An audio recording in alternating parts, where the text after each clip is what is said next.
Okay, got about 60 seconds left. I'll make sure we get in the last Yes. part of the plate, which is the smallest part of the plate, actually, which is dairy. So Yeah. where does that fit in?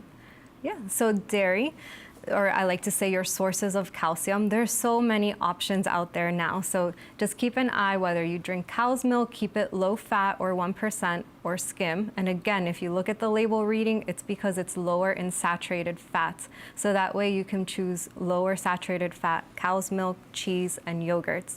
Now, there's also what we call milk alternatives. So that includes your soy milk, almond milk, and now I can't even list how many milk alternatives there are.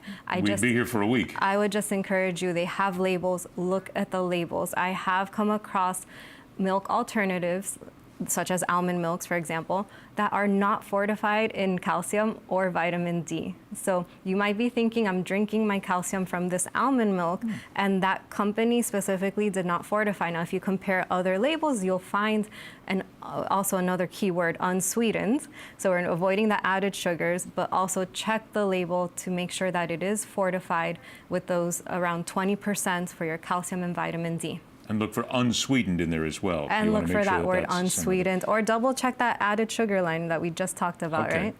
Now, with those are the 5 food groups. Is there any possibility, or are we reaching a point in our society where one day chocolate will be considered a food group?